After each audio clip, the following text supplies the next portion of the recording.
Amazing pictures such as these, showing the violent motion of the tremendous solar explosions.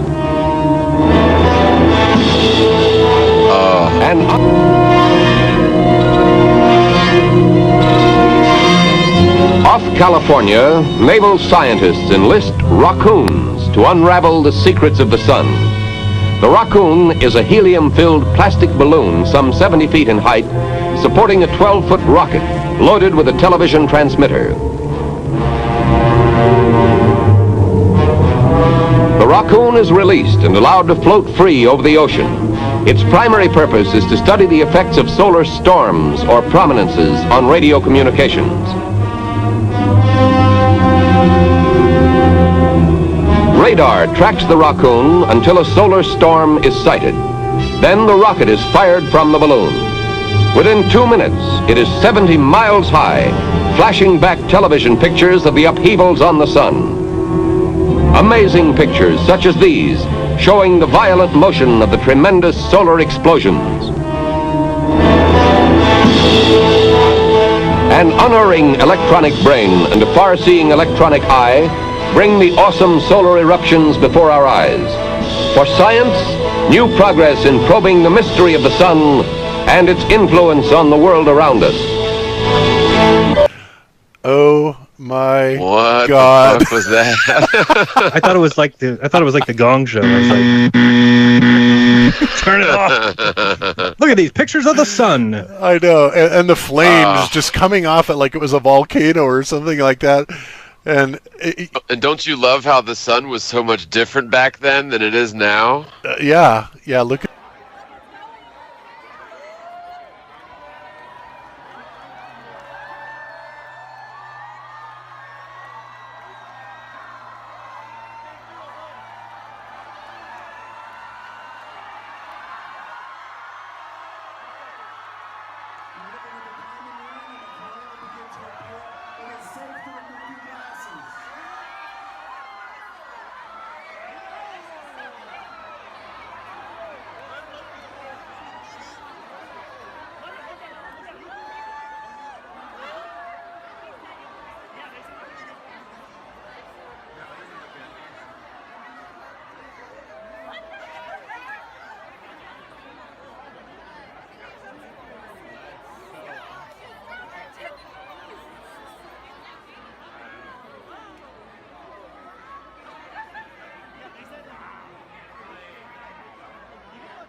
What an unbelievably beautiful day. And from this height, 67,500 feet, flat, the edge of our planet has a definitive curve to it. It is, Did you catch that? So, looking out this window, you see the wing of the plane pointing down below the horizon, so it's in kind of a bank here, and you can see the lens distortion at the top of the frame. But when they switch to the other camera inside the U2, it is where's the curve? Well, the lens isn't distorting it there. So we're at what, 67,000 feet at this point of the video, and the camera that's pointing directly at the horizon or level with the horizon as far as its perspective, as far as its angle, and no lens distortion, so it's flat. More three-dimensional than I have. Let's see, here's another shot, and you can definitely see that there's a curve here because of lens distortion, as we've already noticed. But it wasn't as much as the other one, so obviously the angle of the fisheye lens is not pointing down as much here. I've ever seen it. Okay, so here we are at 70,000 feet. So this is as high as they're going to go. And you can see the lens distortion, obviously, the wing again pointing down towards the ground below the horizon. So we've got the lens distortion at the top of the frame. There we are, ladies and gentlemen. 70,000 feet. How tall or how high are you there, Adam? 70,000 feet. 70,000 feet. Okay, let's go back to your frame, and Where's the curve behind you?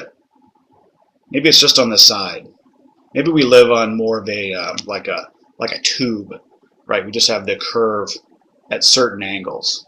It's not a sphere then. It would be more of like a toilet paper roll tube, right? So we've got the curve if you're looking at it from a certain angle, from a certain perspective, but if you change 90 degrees, it's just going to be flat. Yeah, that makes sense. That makes sense. Ladies and gentlemen, 70,000 feet. This is my favorite shot here. Okay, so watch as the plane banks a little bit more, you'll see the curve become more and more defined, more well-defined. Obviously a fisheye lens. If you don't admit this is a fisheye lens, then I got nothing else to say. 1,000 feet. Here it comes. Look at that thing. At this Let's point, watch that again. 1,000 feet. 1,000 feet. This is called lens distortion, people.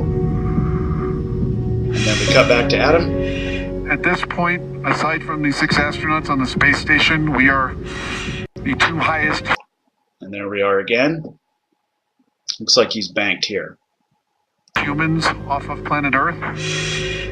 There it goes More than again. double the Curvature. height of a Because of the standard. lens distortion, and we're back.